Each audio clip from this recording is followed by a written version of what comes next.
Hey, fourth graders. Hello. I wanted to do a lesson that is just for you guys, not for any of our other students. And this lesson is so important because it talks a lot about transitions. And I'm curious if any of you know what transitions are. Transitions are any time that one thing changes to something else. So when one thing changes, it could be big or small, it's a transition. You guys have examples of transitions every day in your lives, especially when we're in school. A transition is moving from your homeroom class with Mrs. Bell to the computer lab with Mrs. Iposi. That's a transition. We all have transitions every year. For example, at the beginning of this year / the end of last year, you transitioned from being third graders up to being fourth graders. So transitions are constantly happening around us, but sometimes they can be big. And sometimes when those transitions are big, they can be kind of hard to handle and to deal with. You have a lot of transitions right now with learning from home, with getting ready for middle school next year. So I wanted to do the first of a few lessons before the end of the school year on this transition and on how we can kind of best handle it together and also apart. So big transitions can be moving to a new house, going to a new school, or having a new sibling. You've probably experienced at least one of these transitions in your life, if not more. Though it's possible, maybe you're the youngest in your family and you haven't moved. So maybe you haven't had as big of a transition, but even moving from grade to grade can still be a transition that's pretty big. Small transitions can happen all the time. They might be if one of your parents got a new job, or you join a sports team, or you start taking medicine every day. Those are examples of some small transitions that might change. And sometimes we know when a transition or a change is coming, and other times it is very unexpected. I don't know about you, but I really relate to that right now because of everything that has been going on. So, for example, it was an unexpected transition when COVID-19 came to our country and state and the schools closed. And my friends, my fourth graders, I think we can be honest here because I've known a lot of you for a long time. This wasn't just a big transition for you as the students. It was a big transition for the teachers. It was a big transition for your parents, who suddenly went from just being your parents to also kind of being your teachers. So this affected a lot of people very suddenly, all at once, where for a few weeks everything was kind of normal and just going about life, and suddenly our school was closed and we had to learn from home. And it's a transition I think we've all risen to and kind of made work as best as we can, even if we'd rather be in school together. I think you and your parents and your teachers have all done a great job of making this situation the best it could possibly be. Now, there's another big change happening too, coming right up in just a few weeks, the end of the school year, and transitioning up to the next grade. And not only the next grade for you guys, but to a whole new school, moving on up to the middle school. Now, there can be a lot of goodbyes during transitions, and goodbyes aren't always easy. Sometimes they can be really difficult or make us just feel really sad to have to say goodbye. The end of the regular school year can mean saying goodbye to teachers, classmates, your desk, your classroom, maybe even your school if you're going to the middle school next year, like all of you are. Now, even though you are saying goodbye to some people, and some people you might not see again, you will always be connected to them. The time you spend together and your memories keep you connected. If you have time after this video and after this lesson and the activities you're supposed to do today, you should hop on over to my YouTube channel. There's a video of me reading a book called The Invisible String. And it's one of my favorite books because it talks about how each and every one of us are constantly connected by this invisible string, by our shared experiences and by the bonds that we form and the memories that we have. And I love this picture. I didn't even make this picture, but it shows these two boys and they're both connected by that string. Now, they have a real string between them, but it's the same as the invisible string, that connection that doesn't go away just because we're not physically together. Now, sometimes transitions are great because they also come with hellos. They also come with some new beginnings and some exciting things that can start. The end of our regular school year means saying hello to more time with your family, more time at home, learning more on a computer, and outside time. I don't know about you, but I know that I personally am looking forward to things kind of getting switched up a little bit. You know, it's tough to sit in front of our computers all day. And so for you to have the summer and to not be as tied to the computer where you have to sit here for hours each day learning, I think that that's a good thing, to give your brains a little break, get outside, enjoy family, all that good stuff. Plus, we get to say hello to a brand new school year come September.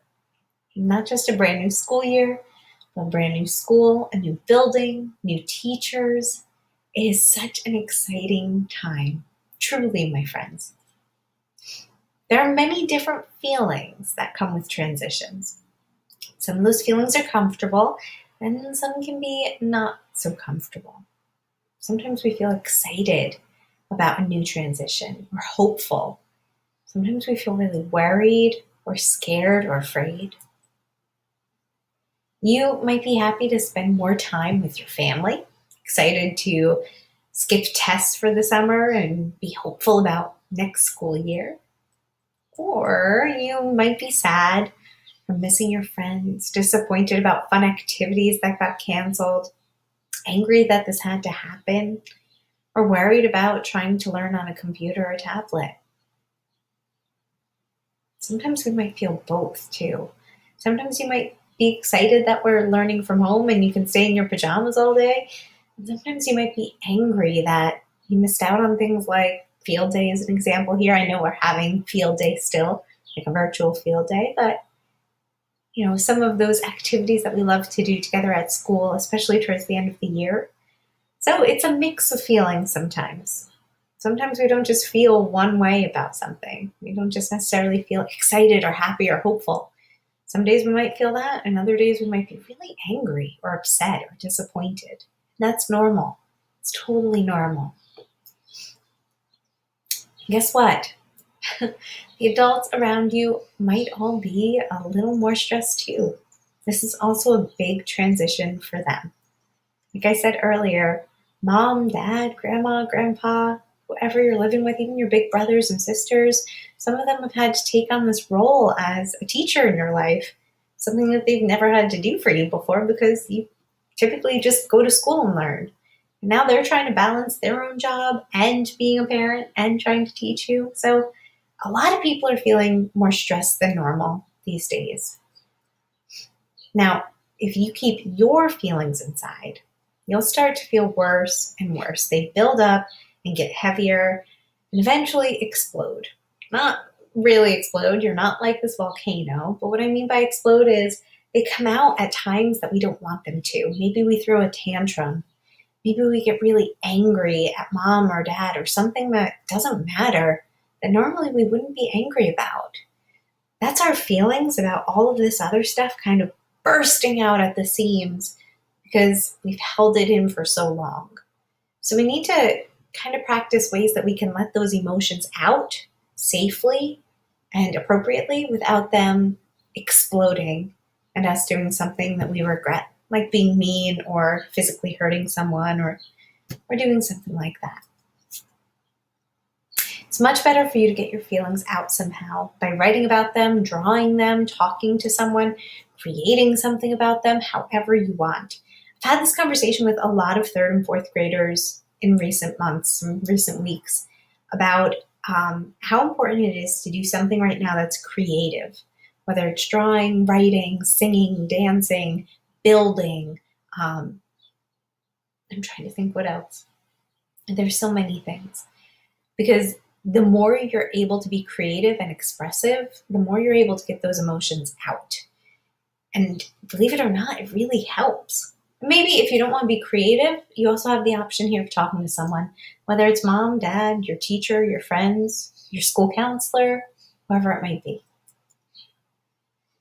The tricky thing about feelings and the interesting thing about feelings that we have when there is a transition is that they can come and go quickly without us expecting it.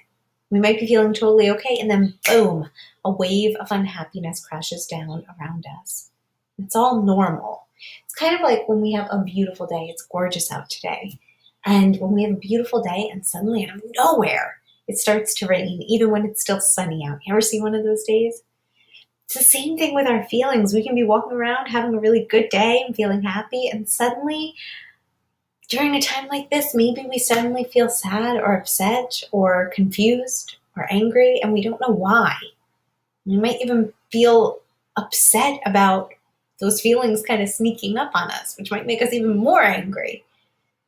All of this, while it's frustrating, is completely normal, especially at a time when we've experienced this huge change, this big transition all at once and so suddenly. Even though our year got cut short, there's still so much that happened and so much that you accomplished. And it's important to think back to that, not just the time that we were physically at school at 274 Pine Brook Road at Lincoln Park Elementary School, but everything you've accomplished this year. You've learned. You've finished up your 4th grade year online from your home. No one else can really say they did that before these past couple of months. So that is huge. Looking back on those accomplishments and feeling that sense of pride. Next school year will be here before we know it. And some things about next school year will be the same, and some things will be different. Like we were discussing earlier, your school is going to change, your teachers, classes, maybe your friends, definitely your desks. Lockers won't happen in 5th grade. They'll happen up at 6th grade, so you don't have to worry about that yet. Your homework and just the rules of the classroom and of the school might all be different. No matter what the transitions you've gone through and the transitions that are still coming your way, I'm proud of you. I know that you will do great things next year. I truly believe in all of you, and I know that you've got this. So you might have a lot of questions for me right now about middle school, because we are kind of talking a bit about transitions and about going up to the middle school, and I promise I'm going to put together another lesson for you next week that touches more on the middle school side of things. This was just a lesson about transitions and how it's okay to feel. Also, Mrs. Puri, who does what I do up at the middle school, she's the school counselor up there. She and Mr. Meyer, who does what Mrs. Bammer does at our school, he's the middle school principal. Miss Puri and Mr. Meyer, those two, they're going to be putting together a bit of a video for you. And in this video, they're going to be talking about all the things you can expect at the middle school, what you can be excited about. I think they're going to be answering some questions that maybe you have. So don't worry. You have a lot of information coming in the next couple of weeks that's going to help explain things and give you a better understanding of what to look for. Now, after you go through this slide today, after you go through these slides, what you're going to do is you are going to actually go and fill out the Google slides that are attached to this. It's like a part 2 document. And in this slide, you're going to see all sorts of questions and different activities. Actually, let me bring that up for you right now. If I can, let's see if Mrs. Heffler can figure this out. Yes. All right, just hang in there with me for a moment, guys.